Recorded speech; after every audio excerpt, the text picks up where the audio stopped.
देखिए, हमें यहाँ पे एक अवकल समीकरण दिया गया है dy by d x equal to sec x into bracket में क्या दिया गया है हमें tan x plus sec x को हमें क्या करना है, हल करना है। अब जब भी बात आती है अवकल समीकरणों को हल करने की, तो सबसे पहले हमें ये जानना पड़ेगा कि अवकल समीकरण होता क्या है, ताकि हम इसका हल आसानी से कर सकें। तो देखिए, सबसे पहले यहाँ पे हम ध्यान से देखें तो हमें एक समीकरण दिया गया है y बराबर ए ई की power x plus b e की पावर माइनस एक्स। अब हम क्या करते हैं, अगर हमें इस समीकरण का अवकल समीकरण बनाना है तो हम क्या करते हैं, हमें इतना ध्यान रखना है कि इसमें जो भी कांस्टेंट टर्म a और b यूज हुए होते हैं, हमें किसी भी तरीके से इनको गायब करना होता है। और इनको गायब करने का हमारे पास केवल एक तरीका है कि इस समीकरण का हम अवकलन निकाल सकते हैं। यानी हमें अवकलन के माध्यम से हमें क्या करना है, इस a और b टर्म को यहाँ से क्या करना है, गायब करना है। और उसके बाद में जब यहाँ से कांस्टेंट टर्म a और b गायब हो जाएंगे तो तब जो समीकरण हमें मिलता है उसको हम क्या कहेंगे, अवकल समीकरण कहेंगे। y बराबर क्या लिखा गया है यहाँ पे, ए ई की power x plus b e की पावर माइनस एक्स। तो अगर हमें इसका यक्स के सापेक्ष अवकलन करना हो तो यहाँ पे हम क्या लिखते हैं, d y by d x. तो y फंक्शन, y को हम यहाँ पे फंक्शन मान रहे हैं और यक्स के सापेक्ष क्या कर रहे हैं, अवकलन। तो d y by d x जब करने जाएंगे तो यहाँ पे क्या हो जाएगा, d by d x of a e की power x plus b e की पावर माइनस एक्स। यहाँ पे दो फंक्शन है तो दोनों का अवकलन होगा। तो जब हम पहले फंक्शन का अवकलन करने जाएंगे तो क्या हो जाएगा हमारा, d by d x of a e की power x plus d by d x of b e की पावर माइनस एक्स। यहाँ पे ए हमारा क्या है, कांस्टेंट वैल्यू है, हमारा बाहर हो जाएगा। तो a into d by d x of क्या बन जाएगा हमारा, ई की पावर एक्स। और वहीं पे अगर हम इसकी बात करें तो यहाँ पर हमारा क्या है, b जो कांस्टेंट टर्म है वो हमारा बाहर आ जाएगा। तो b into d by d x into हमारा क्या बन जाएगा, e की पावर माइनस एक्स।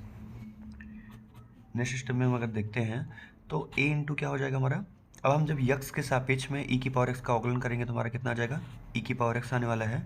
वहीं पे जब हम यहाँ पे e की पावर माइनस एक्स का अवकलन अगर हम x के सापेक्ष करेंगे तो क्या होगा, क्योंकि माइनस एक्स है तो माइनस एक्स की वजह से हमारा माइनस वन आ जाएगा। तो यहाँ पे b into minus one into e की पावर माइनस एक्स आ जाएगा। तो अगर इसको पूरा तरीके से हम सॉल्व करके लिखें तो हमारा बन जाएगा ए ई की पावर एक्स माइनस में बी ई की पावर माइनस एक्स। और ये चीज़ हमारी किसके इक्वल में आई है, d y by d x के इक्वल। इसको जरा हम नीचे लिख लेते हैं सही तरीके से। तो यहाँ पे अगर हम देखें तो d y by d x बराबर मेरा क्या मिल गया, ए की पावर एक्स माइनस में बी ई की पावर माइनस एक्स। लेकिन हमें सवाल में दिया गया था, क्वेश्चन में y इक्वल टू ए की पावर x प्लस बी की पावर माइनस एक्स दिया गया था। यहाँ पे दोनों ही कांस्टेंट टर्म कौन से थे हमारे, a और b थे, जिन्हें हमें गायब करना था। लेकिन जब हमने इसका एक बार अवकलन किया तो हमने ये देखा कि फंक्शन में अभी भी a और b हमारा क्या हुआ है, बना रह गया है, मतलब यहाँ से अभी हटा नहीं है। तो एक बार हम इसका फिर से अवकलन निकालेंगे तो पुनः अवकलन करने के लिए हमें डी स्क्वायर वाई अपॉन में डी एक्स स्क्वायर हो जाएगा। और डी स्क्वायर वाई अपन डी स्क्वायर में करने के लिए क्या करना पड़ेगा, हमें इस फंक्शन का यानी जो हमें d y by d x मिल गया है इसका हमें पुनः अवकलन करना पड़ेगा यक्स के सापेक्ष। तो यहाँ पे हम क्या करने वाले हैं, d y by d x जो हमारा फंक्शन आया हुआ है इस d y by d x का ही पुनः अवकलन करने वाले हैं। तो चलिए हम देख लेते हैं। तो यहाँ पे d y by d x हमारा कितना आया हुआ था, ए ई की पावर एक्स माइनस में बी ई की पावर माइनस एक्स। अगर हम पहले के तरीके इसका अवकलन करें तो यहाँ पे a कांस्टेंट है और हमारा जब यक्स के सापेक्ष में e की पावर x का अवकलन आएगा तो हमारा हो जाएगा a e की पावर x। वैसे ही यहाँ पे देखिए, जब हम यहाँ पे अवकलन करने आएंगे तो यहाँ पे हमारा क्या है, b हमारा कांस्टेंट टर्म हो जाएगा और e की पावर माइनस एक्स का अवकलन जो आएगा वो माइनस वन इंटू ब्रैकेट में कितना आ जाएगा, e की पावर माइनस एक्स। अगर इसको हम देखें तो हो जाएगा हमारा a की पावर x और ये माइनस से माइनस क्या हो जाएगा हमारा, यहाँ प्लस हो जाएगा, बन जाएगा हमारा b इंटू ई की पावर माइनस एक्स। तो ये हमें किसके बराबर में मिल गया है, डी स्क्वायर वाई बटे डी एक्स स्क्वायर के इक्वल में। देखिए, तो हमने इसका अगर जब द्वितीय अवकलन भी किया तो हमने यहाँ पे अगर नोटिस करें हम तो हमें यहाँ से ए और बी टर्म अभी भी गायब होते हुए नहीं मिल रहे हैं। लेकिन अगर आप इसको ध्यान से देखें तो जो ये वाला टर्म पूरा पूरा लिखा हुआ है, क्या ये हमारे y के इक्वल में है कि नहीं है। तो अगर हम चाहें तो यहाँ पर जो हमारा ये ए ई की power x plus b e की पावर माइनस एक्स आया हुआ है, यहाँ पर क्या कर सकते हैं, इसके प्लेस में हम क्या रख सकते हैं, वाई रख सकते हैं। तो हमने क्या कर दिया, डी स्क्वायर वाई अपान में d x square equals to यहाँ पे वाई बन जाएगा। और अगर इसको और थोड़ा सा ट्रांसफ़र करें तो इसको हम दूसरे तरीके से ऐसे भी लिख सकते हैं, डी स्क्वायर वाई अपॉन में d x square minus y equal to 0। और इस तरीके से जो ये इक्वेशन अब हमें मिल गई है, इसी को हम कहते हैं अवकल समीकरण, क्योंकि ये हमें उस फलन के अवकलन के द्वारा प्राप्त हुई है। इसको हम अवकल समीकरण कहेंगे। और जरा अगर हम ध्यान से देखें तो इस पूरे समीकरण में हमें कहीं पर भी कोई भी कांस्टेंट टर्म यानी ए और बी देखने के लिए नहीं मिल रहा है। तो अवकल समीकरण में केवल और केवल जिस फलन का अवकलन किया गया है और जिसके सापेक्ष किया गया केवल वही टर्म होना चाहिए, उसके अलावा और कोई भी टर्म यहाँ पे होना नहीं चाहिए। तो वैसे ही हमें देखिए यहाँ पे क्वेश्चन दिया गया था, अवकल समीकरण d y by d x equal to sec x, bracket में हमें क्या दिया गया था, tan x plus sec x का हमें क्या निकालना है, हल निकालना है। तो यहाँ पर देखिए कोई भी कांस्टेंट टर्म यहाँ पे इसमें कहीं पे लिखा नहीं गया है। अब ये क्वेश्चन अवकल समीकरण का हल निकालने के लिए हमें क्या करना पड़ेगा कि ये क्वेश्चन जिस फलन को सॉल्व करके पहले से अगर ये यहाँ पे आया हुआ है तो हमें क्या करना है, इसको पहले रूप में चेंज करना है, यानी हमें इसको ऐसे फॉर्मेट में बनाना पड़ेगा। अब इसको चेंज करने के लिए हमें क्या करना पड़ेगा, हमें अवकलन का ठीक रिवर्स प्रोसेस, हमें इसका क्या करना पड़ेगा, इसका समाकलन करना पड़ेगा। तो चलिए देखते हैं कि इसका सोल्यूशन हमें कैसे करना है। देखिए तो समीकरण में क्या दिया गया था, d y by d x equal to sec x into bracket में क्या था, sec x plus tan x। देखो ऊपर दिए गए समीकरण को हम क्या कर सकते हैं, अगर हम लिखना चाहें तो हम इसको हमने गुणा करा दिया, sec x into sec x करेंगे तो हमारा कितना आ जाएगा, सेक स्क्वायर एक्स, और sec x into tan x बनेगा तो हमारा हो जाएगा sec x into tan x।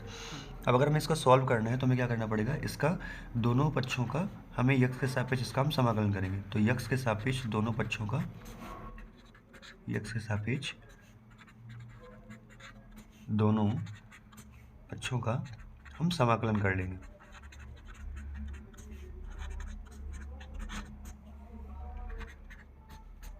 तो समाकलन करने के लिए हमें इंटीग्रेशन का साइन लगाना पड़ेगा, d y by d x, और हम अगर यक्स के सापेक्ष कर रहे हैं तो हम यहाँ पे इंटू क्या करेंगे, डी एक्स करेंगे, और उसके बाद में ऐसे ही इधर हमें करना है, तो integration of sec square x plus sec x into tan x और इंटू में डी एक्स।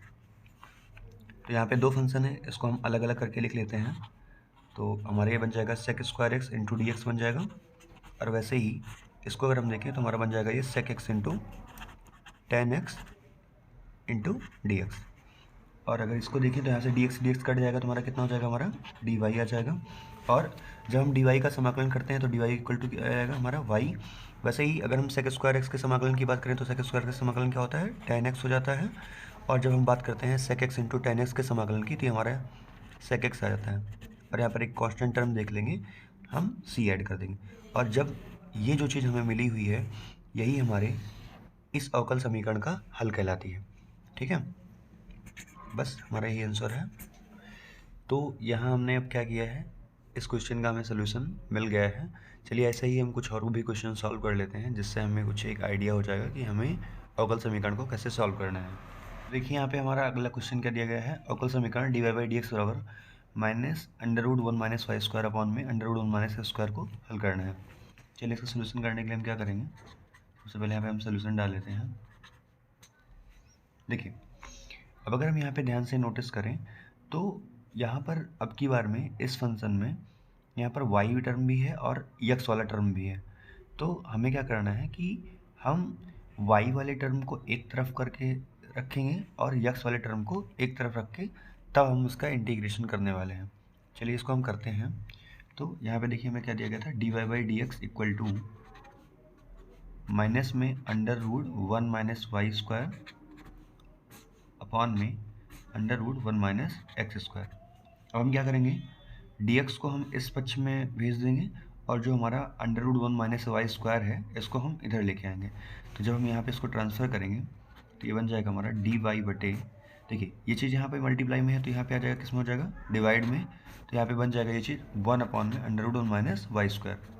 वैसे अगर हम इसकी बात करें तो यहाँ पे क्या हो जाएगा ये चीज़ हमारा माइनस में d x upon under root one minus x square.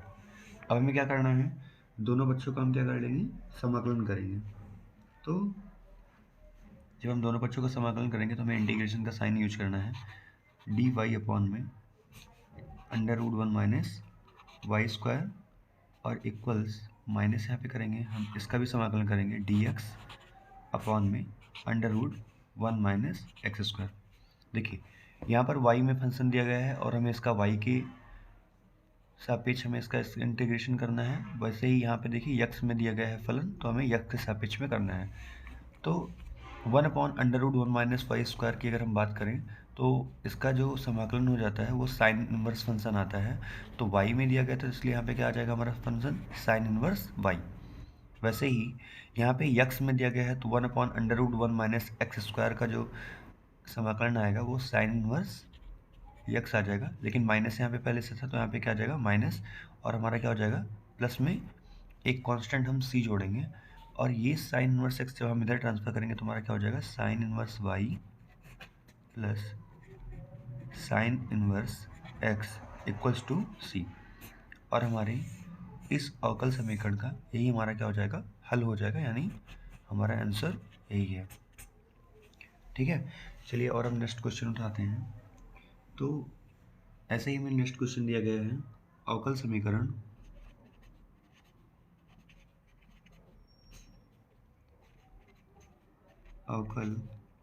समीकरण dy by d x equal to e की power x minus y plus में एक्स स्क्वायर ई की पावर माइनस वाई को हल करना है।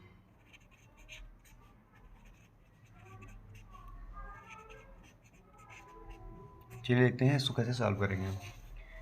तो यहाँ पर अगर हम देखें तो अब की बार फिर से फंक्शन में x और y दोनों टर्म आए हुए हैं, तो हम क्या करेंगे y वाले टर्म को एक तरफ भेजेंगे और x वाले टर्म को एक तरफ रहने देंगे। ठीक है, तो चलिए इसको सॉल्यूशन करते हैं हम।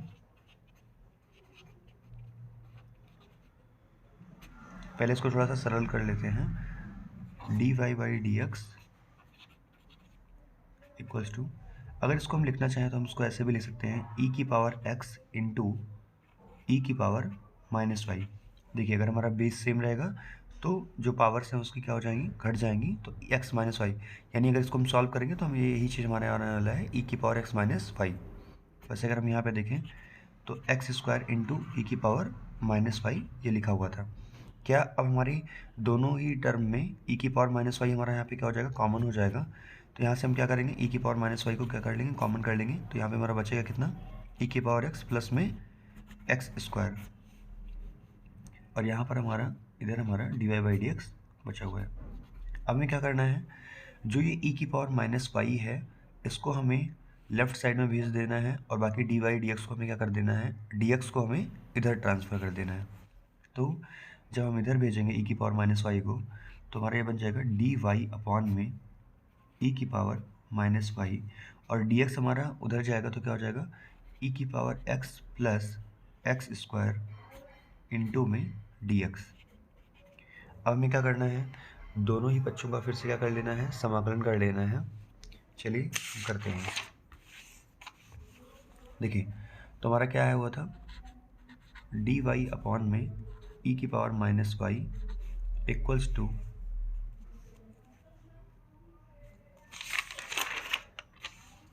ई की power x plus x square e की power x plus x square into हमारा डी एक्स आया हुआ था।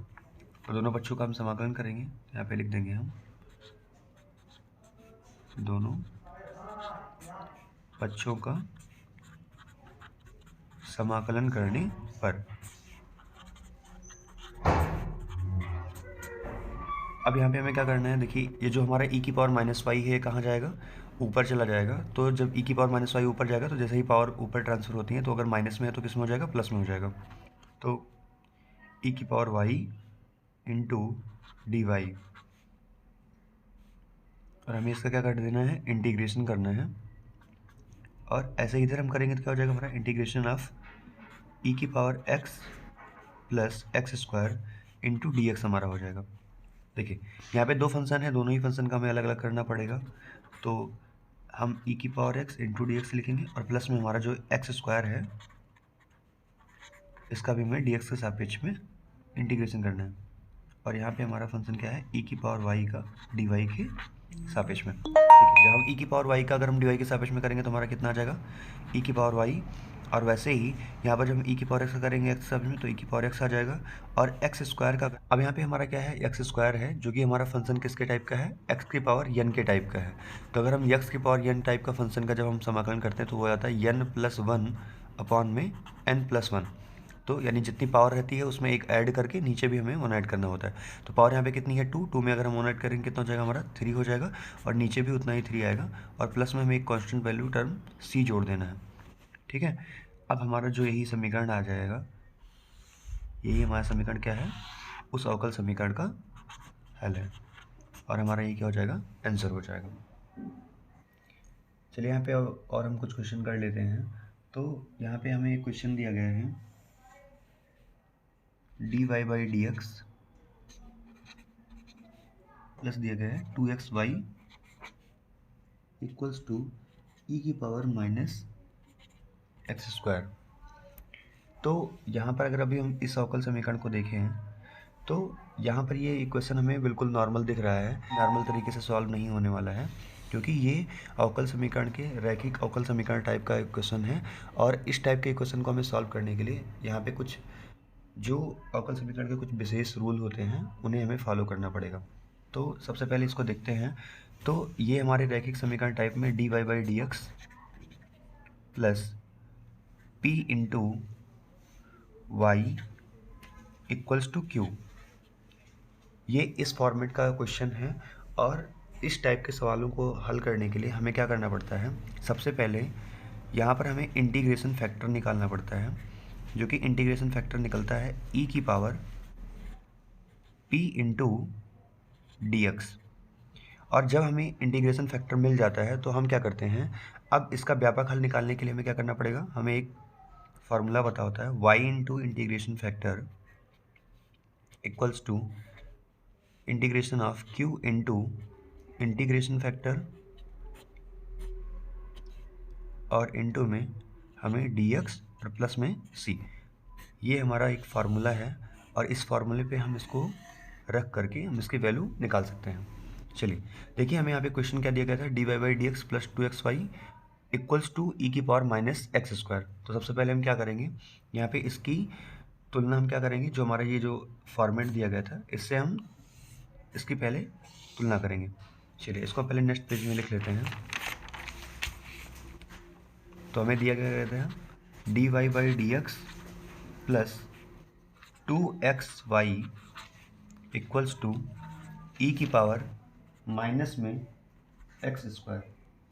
तो अगर इसकी तुलना हम किससे कर रहे हैं, d y by d x plus में पी इंटू वाई बराबर में क्यू से, तो हमें यहाँ पे तुलना करने पर क्या मिल जाएगा, देखिए जो p की वैल्यू है कितनी मिल जाएगी हमें 2x, p की वैल्यू हमें कितनी मिल जाएगी 2x। और जो हमारी q है, q की वैल्यू हमें कितनी मिलने वाली है, e की पावर माइनस में एक्स स्क्वायर। सबसे पहले चलिए हम यहाँ पे इंटीग्रेशन फैक्टर निकाल लेते हैं। तो इंटीग्रेशन फैक्टर कैसे निकलेगा हमें, तो इंटीग्रेशन फैक्टर हमारा क्या था, e की पावर में इंटीग्रेशन ऑफ p dx था। तो p की वैल्यू हमें कितना पता है, यहाँ पे 2x पता है। चलिए इसकी वैल्यू रखते हैं। तो e की पावर यहाँ पे हो जाएगा हमारा 2x dx। यहाँ पे 2 हमारा कांस्टेंट है, तो x का अगर हम समाकलन करेंगे कितना हो जाएगा हमारा, तो 2 इंटू एक्स स्क्वायर बाई 2। अब 2 से यहाँ से 2 क्या हो जाएगा, कैंसिल हो जाएगा। तो हमारा ये सॉल्व होने के बाद में बचेगा कितना, e की पावर एक्स स्क्वायर। तो हमारे इंटीग्रेशन फैक्टर का मान कितना मिल गया, e की पावर एक्स स्क्वायर। चलिए अब हमें फार्मूला क्या दिया गया था, फार्मूला हमें पता था कि अगर हमें व्यापक हल चाहिए तो व्यापक हल निकालने के लिए हमें क्या करना पड़ेगा, y इंटू, अब इसका जो अवकल समीकरण का व्यापक हल निकालना है, व्यापक हल, तो उसके लिए मैं फार्मूला गिवन था y into integration factor equals to q into integration factor into में dx प्लस में c। तो इंटीग्रेशन फैक्टर का मान कितना आया हमारा यहाँ पे, e की पावर एक्स स्क्वायर। तो यहाँ पे हम रख देंगे ई की पावर एक्स स्क्वायर। और उसके बाद में जब हम यहाँ पे आएंगे तो देखिए हमें यहाँ पे q की वैल्यू जो थी, q की वैल्यू हमने अभी कंपेयर करके निकाली हुई थी, तो q की वैल्यू हमें यहाँ पे कितनी मिली थी, e की पावर माइनस एक्स स्क्वायर। तो यहाँ पे हम रखते हैं e की पावर माइनस में एक्स स्क्वायर और इंटू में इंटीग्रेशन फैक्टर, तो वो हमें कितना मिला हुआ है, e की पावर एक्स स्क्वायर इंटू में dx करेंगे और प्लस में c। तो ये हमारा कितना हो जाएगा, y इंटू ई की power x square equals to, देखिए यहाँ पे बेस समान है लेकिन पावर्स दोनों क्या हो जाएंगी, तो ये हमारा जब माइनस एक्स स्क्वायर में प्लस स्क्वायर जुड़ेगा तो हमारा कितना हो जाएगा, जीरो। और अगर हम किसी भी संख्या की घात जीरो हो जाती है, जब ये पावर जीरो होती है तो उसकी वैल्यू कितनी आती है, वन। तो यहाँ पे हो जाएगा हमारा वन डी एक्स, कितना हो जाएगा, वन डी एक्स प्लस सी। और वन का अगर हम समाकलन करेंगे अगर एक्स के सापेक्ष में, कितना हो जाएगा हमारा, तो हमारा एक्स आने वाला है, तो वाई इंटू ई की power x square equals to x और प्लस में हमारा कितना आ जाएगा, सी। और यही हमारे अवकल समीकरण d y by d x plus two x y equals to e की पावर माइनस एक्स स्क्वायर का क्या हो जाएगा, हमारा व्यापक हल हो जाएगा।